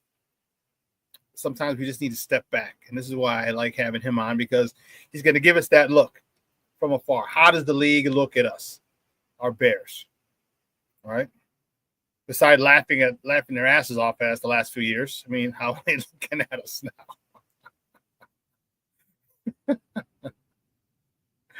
Yeah, he's from Yahoo Sports. You can find him on Twitter, Yahoo Schwab. Guys, welcome back to Shawn and Maya, Frank Schwab. Frank, what's up, buddy? How are you? What's going on, Shawn? It's been a while. How's Chicago treating you? Hope it's not too cold out there, but I know it is. Yeah. It's cold everywhere. It's cold everywhere. Yeah, we're at what's the temperature today? Like 27 degrees. Oh, you guys are fine. We're like 5 degrees here in Colorado. So, it's 14. Sorry, 14. I misspoke. I'll tell you what. I know you were just talking about baseball. You were just talking about baseball, and I'm like, oh my goodness, baseball sounds so good right now. Just to be in, even watching a terrible Rockies team, but with warmth and sunshine, that'd be nice. And you ain't too far from Arizona either, so you catch a little puddle jumper and stay there for a couple days. You do your podcast from there. Go see my Brewers in spring training. Yeah, I'll do that. Yeah. Speaking of your Brewers, I'm heading up to. It's not Miller Field anymore. What's it called? American Family. I call it Miller Park still. So you're fine. Whatever you want to call it, it's good with me. Billy Joel's going to be up there this summer. Nice. He's on my bucket list that I have to see. I saw him at Coors Field. Excellent show. You'll love it. Excellent show. Billy Joel did at Coors Field. He must like baseball stadiums for some reason. So he's just that freaking awesome. He is. Yeah, he's great. He's a great one to see. You'll enjoy that one for sure. Good. Yeah, I'm gonna just make a night of it. Go up there, have dinner, spend the night. No reason to drive back. Even though it's only an hour for me, still stay up there. I like Milwaukee's a cool town, so I'll be up there in a couple months after I see Billy Joel. But let's get to this thing here. Our Bears, man. Holy cow. We were just talking about the nonsense. They just came out and due to industry. Hold on. Let me read you this horse shit that they're passing off to us.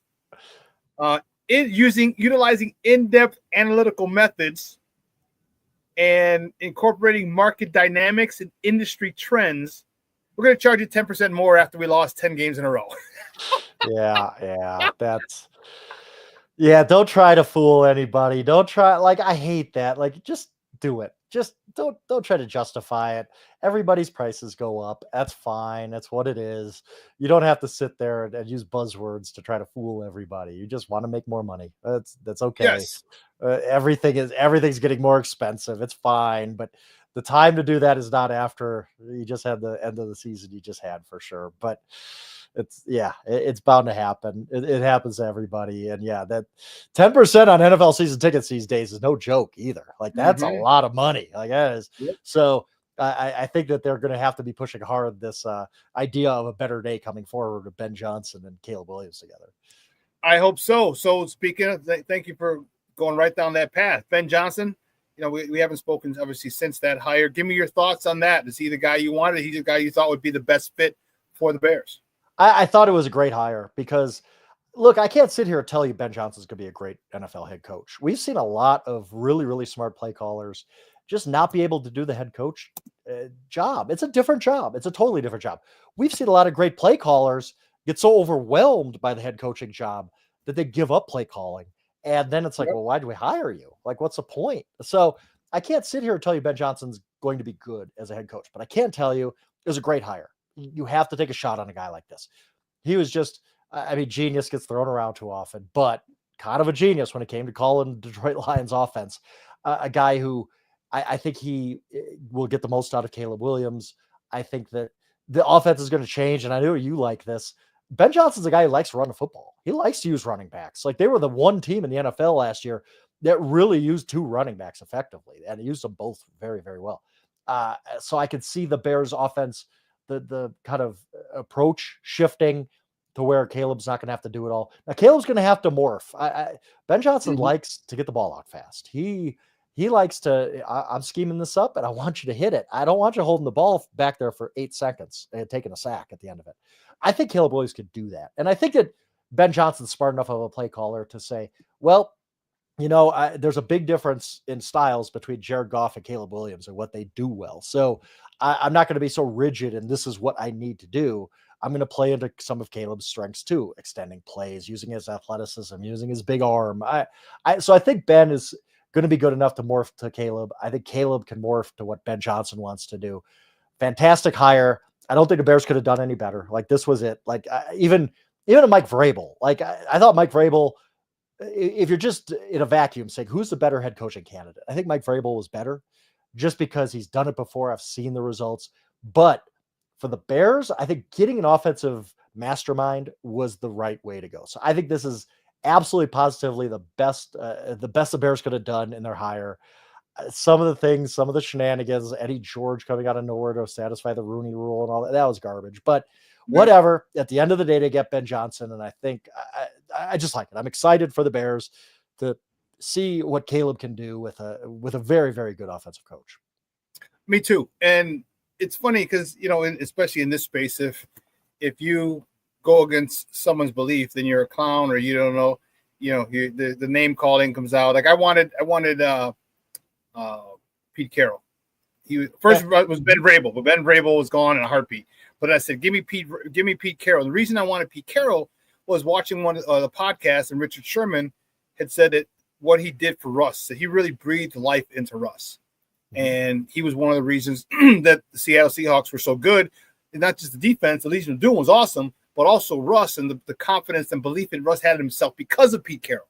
And I was like, damn. I mean, imagine him breathing life into Caleb. Yeah, no. Everyone knows, I was a Justin guy, but it never questioned Caleb's talent. All right. So I think so now I got to go with Caleb because he's our dude. So make him the best possible. And that's why I wanted Pete Carroll. But that doesn't mean that Ben Johnson isn't going to be good. And I like Ben Johnson. I hope he does. And I hope that he's able to maximize Caleb's potential, because Caleb's potential is extremely, extremely high. He had a lot of issues last year holding the ball. I mean, he only got sacked 70 times, 67, but a lot of them were his fault.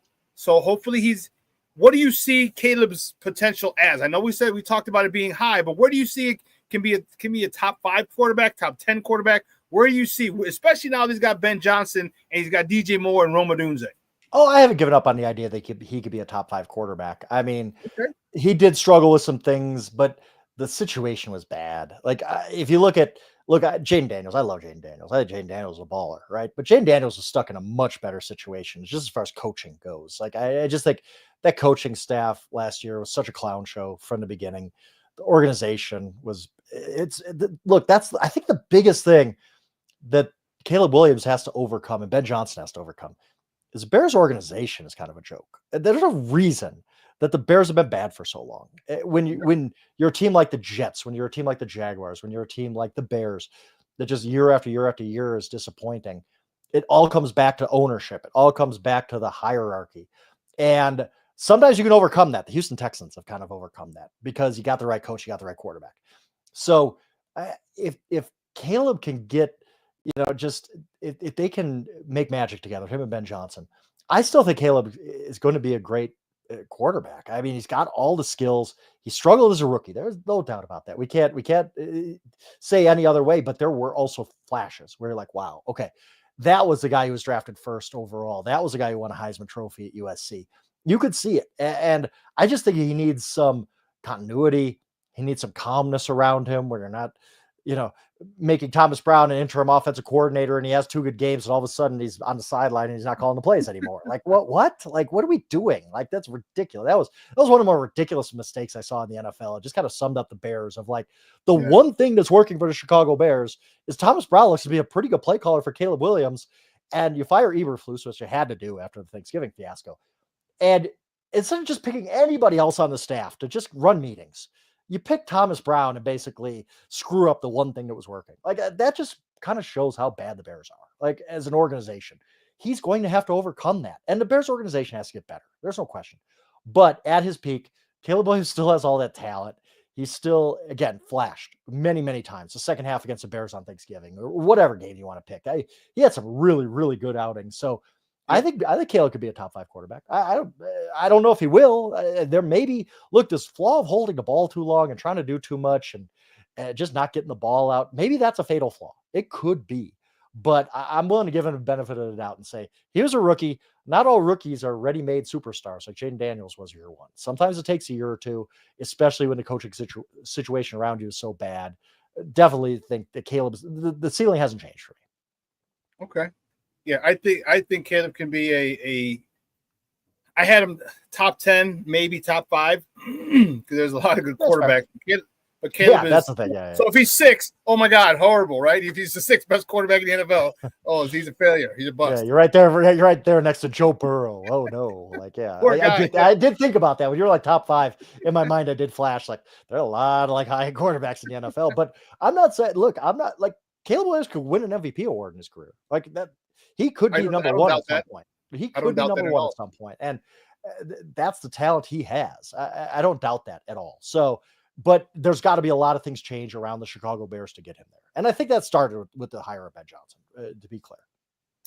Where do you see this offensive line? Because that was the biggest issue. Yeah. One of the reasons that Caleb, was sacked 275 times last year. He had people in his face all the time. The pocket collapsed from the middle.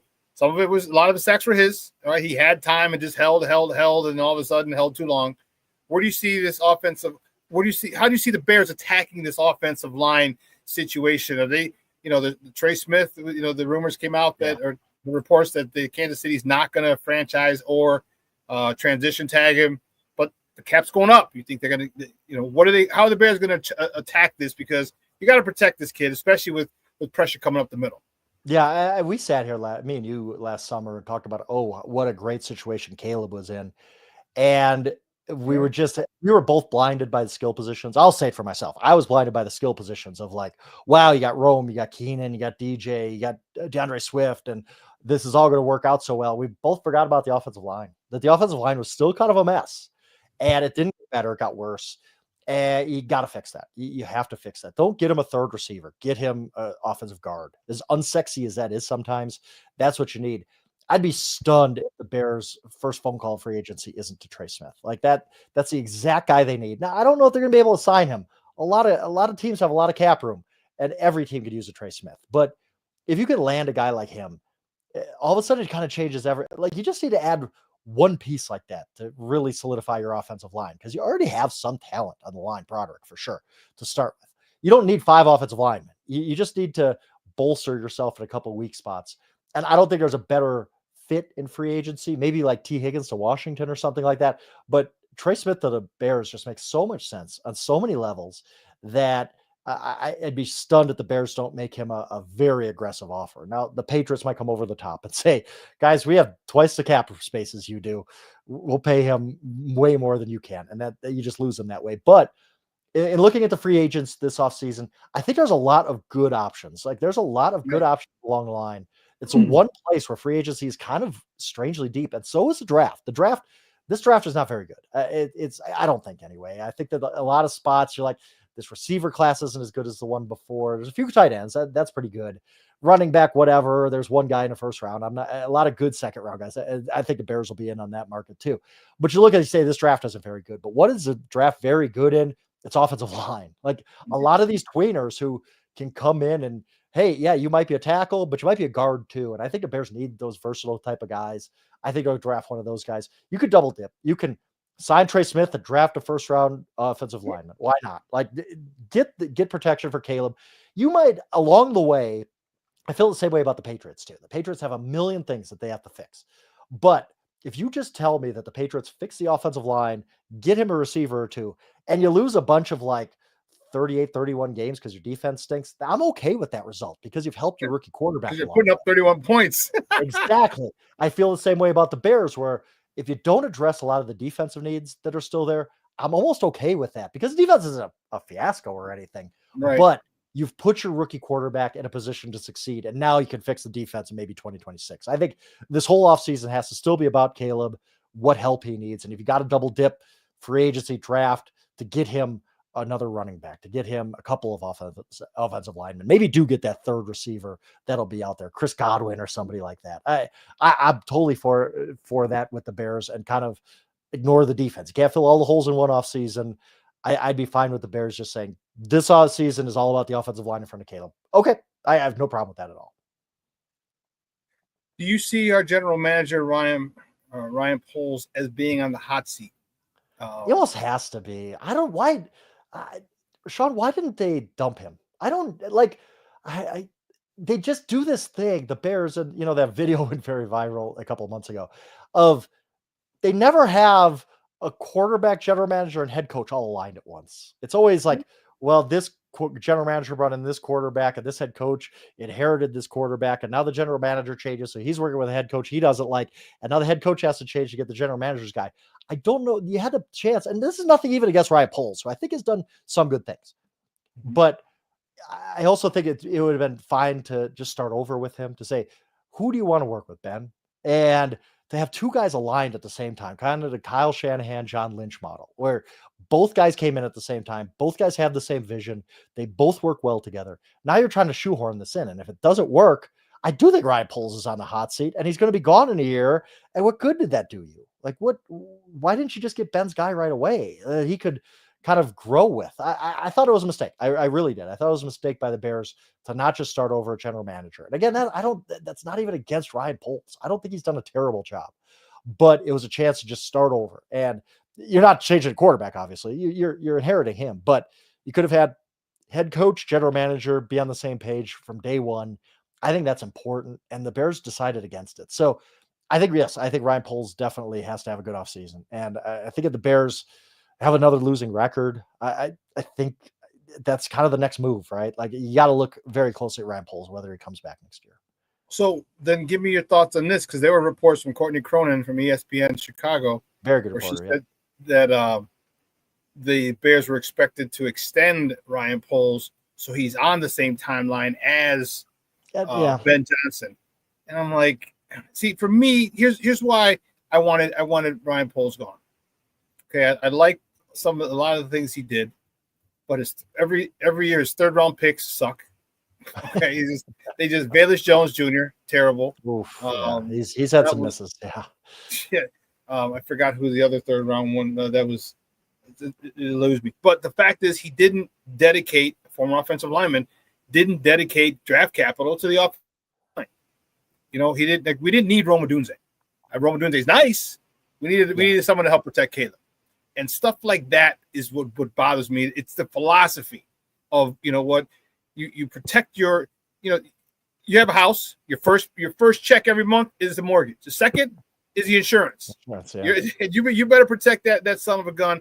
And if he's everything you hoped he can be, you better protect him. And that's why I was so mad that they kept him, because he didn't do that. He goes and gets a guy out of Utah State or Southern Utah, wherever the hell Braxton Jones is from. And you get a guy who doesn't play against guys NFL caliber in college, but you ask him to be a starting left tackle. It didn't make sense to me. And I'm not a big Poles fan anymore, and I was to begin with, so I saw that.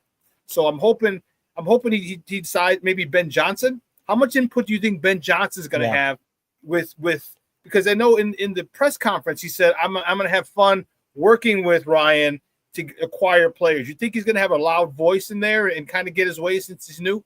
He better. Like, you want, I mean, the old Parcells line, you know, they want you to make the meal, but they wouldn't let you shop for the groceries. Okay. Yeah. You better have input from the head coach and what he wants and be aligned that way. And what did Ben Johnson come from? What did the Detroit Lions do better than everybody else in the NFL except maybe the Eagles? Well, it's their offensive line.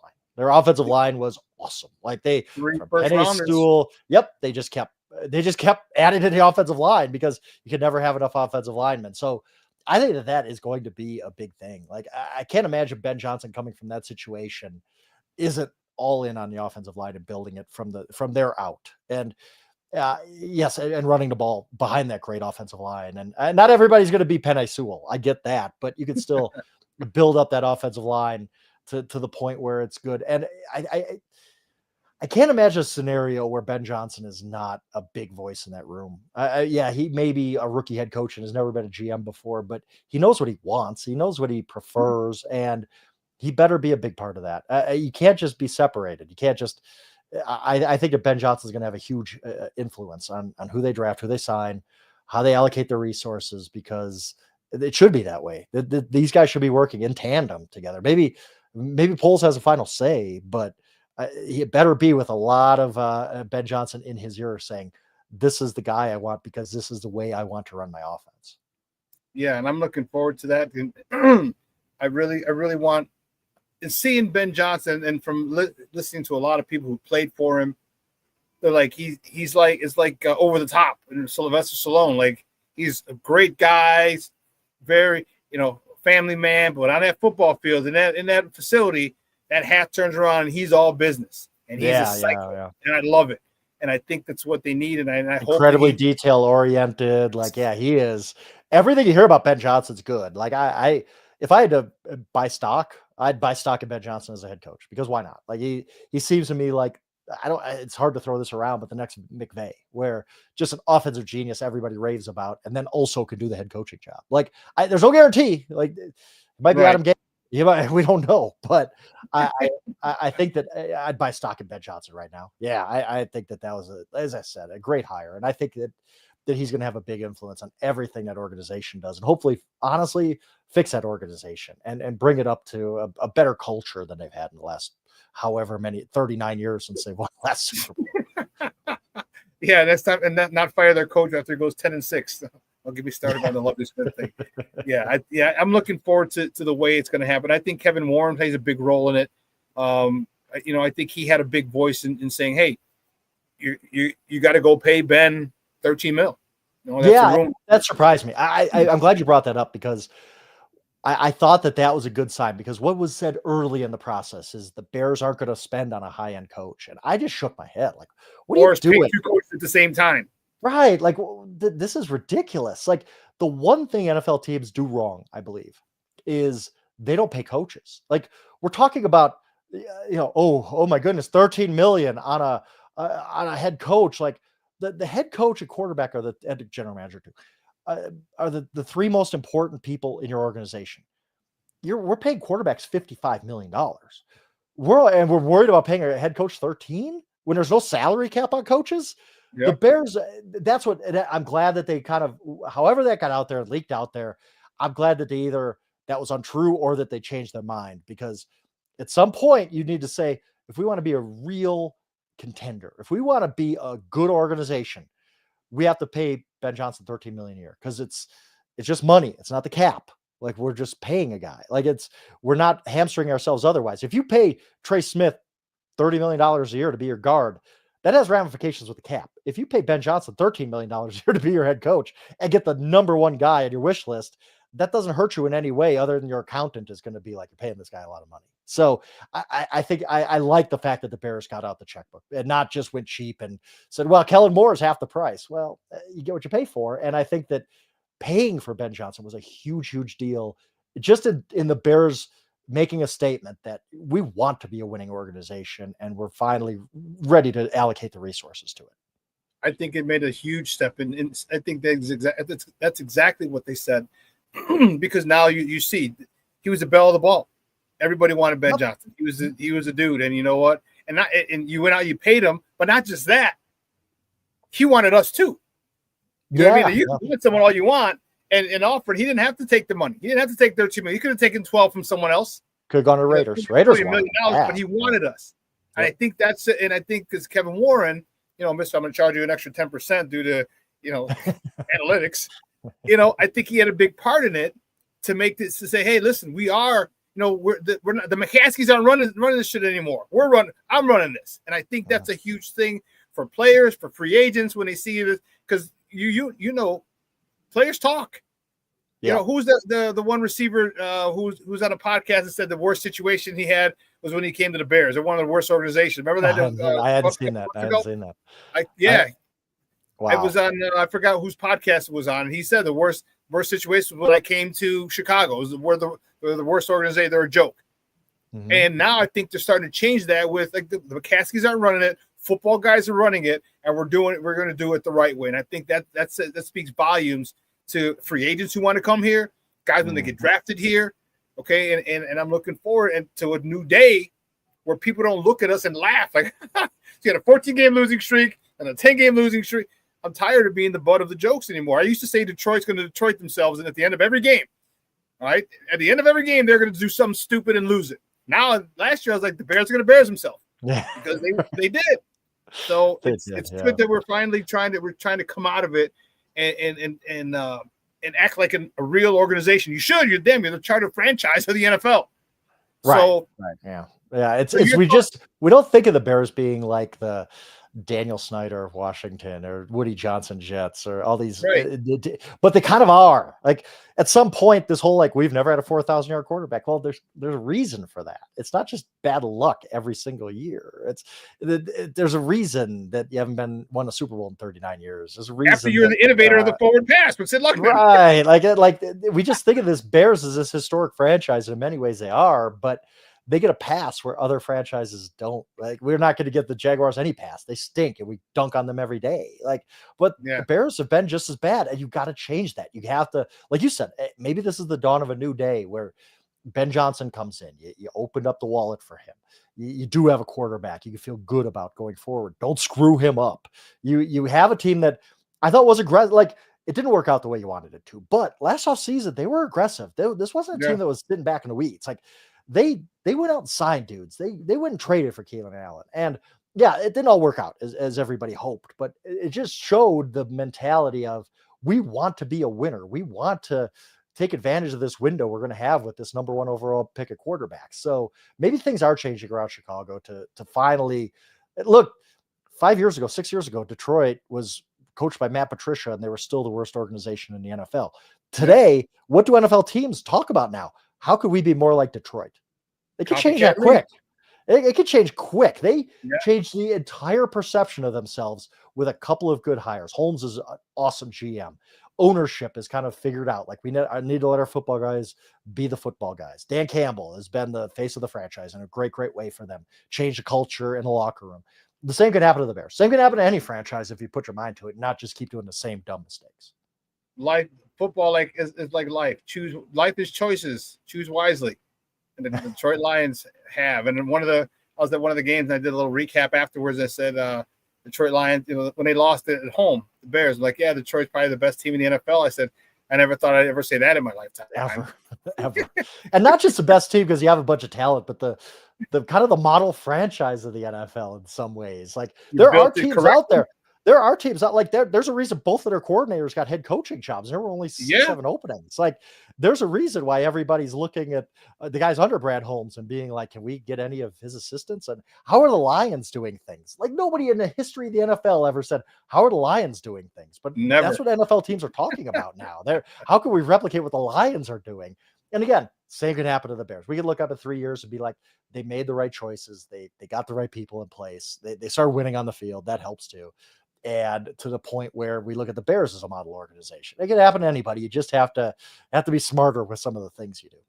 Hey guys, we're joined by Frank Schwab for a couple more moments from Yahoo Sports, talking Bears football here on Shawn and Maya in the morning at Sports Zone Chicago. Do you see him making any big trades? You know, the Garrett, I know Garrett Miles asked Miles Garrett, not Garrett Miles. Miles Garrett asked for a trade, and Micah Parsons, you know, a rumor reportedly on the block. Do you see the Bears making any big splash like that? Or are they going to, or they stay content with what they're going to do and do everything through the draft? I don't think anything that big. For one thing, I don't think the Browns are ever going to trade Myles Garrett. I think that they just hold all the cards where they say, all right, Myles, we understand you're upset. We understand we stink right now, but here's a little bit more money to ease things over. Here's our plan at quarterback. And look, you could retire if you want, but if you're playing football 2025, it's going to be for us because we're not trading you. That's just life. And you can retire, you can pass up all this money, and that's your choice, but we're not moving you. I think that's what they're going to have to do. I think the Cowboys will re-sign Parsons. I don't think he's going anywhere. I just don't think there's a big guy that's going to be traded this offseason. Now that could look, I never thought Stephon Diggs would be traded last offseason. That came completely out of the blue. So it could always happen. There be a mid-level type of trade that you're like, wow, that really helps. I didn't see that coming, a center or whatever, defensive tackle, whatever it might be. Yeah, maybe something like that, but nothing on the lines of like, Myles Garrett's coming aboard, and we're talking about this for 5 days. There's no Luka Doncic trade coming for the Chicago Bears. Okay. Let's put it that way. I don't think that, but yeah, I think it'll be active in all ways, and trade markets there too, and feeling out who's available and who's not. I don't think any of the true stars that we're talking about now, because we need to fill time after the Super Bowl. I don't think any of those guys. I don't think Max Crosby's moving. I don't think Myles Garrett's moving. Those guys are just too valuable to their franchises to trade them. Frank, great stuff, my man. I appreciate it. Appreciate your time. Do me a big favor, though, before you go, let everybody know where they can find you and your work online. Yeah, any social media at Yahoo Schwab, basically, or just yahoo.com/NFL. Always writing football. It never ends. Like the Super Bowl happens, and the next day my bosses are like, all right, free agency. What are we doing? Like the NFL, people love talking about the NFL 24/7, even though, you know me, man. I love watching NBA. I loved watching hockey last night. I'd rather be talking about those things, but the NFL appetite is never ever satisfied. So always talking NFL. Always talking. Insatiable, bro. I agree. Thanks a lot, buddy. Again, I appreciate it, man. We'll talk soon. Absolutely, man. I appreciate you, Shawn. Thank you. Guys, that's Frank Schwab from Yahoo Sports. And, man, great stuff as always. I'd love to talk with him for an hour, man. I mean, man, that'd be awesome. But listen, 2 hours is come and gone. I want to thank Frank for coming on and, making time in his schedule. He's been busy. I've been trying to get him on for the last couple of weeks. He's like, no, I'm here. I'm going to the Super Bowl. I'm going here. I'm going there. I'm Radio Row. I'm like, damn, okay. Well, he was able to get some time in today, and I appreciate it. Man, he's again, I love to see things from 20,000 feet above and get a national perspective on on how that we're viewed, and we're still a joke, but maybe things are changing. So listen, guys, I will see you on Monday. Have a phenomenal weekend. All right, do yourself a favor, reach out to your loved ones, let them know you love them. Reach out for brunch, breakfast, dinner, something over the weekend. Well, it's supposed to be warming up a little bit, and make plans. All right. Let your loved ones know you love them, because tomorrow's not promised to no one. All right. So I actually am, again, doing what I practice what I preach. I'm meeting some of my former coaching colleagues from Midwest Prep for lunch at 12:30 today. So again, I'm not just talking about it. I'm going to be about it. Just let them know, hey, great to hang out with you guys and say hi to the old friends. All right. Guys, all the new people who checked in, I hope you had a good time. I appreciate it. Chad, thank you very much. It's a great show. I'm glad I subbed. Thank you very much, Papa. I appreciate it. And everyone else, all my other sports owners, I love you, and I appreciate the love and support, man. It means a lot. I really do. Awesome show, Thea Shawn. That's little Jeremiah. All right. Well, listen, guys, I'm your boy, the SuperBack, Shawn Sierra. You guys have a phenomenal weekend. All right. It's going to be nice and chilly, but make it enjoyable. Monday. I'm excited for lunch. I'm not excited. Can't even think about what I want to eat. But anyway, I'm your boy, the SuperBack, Shawn Sierra, folks. I am out.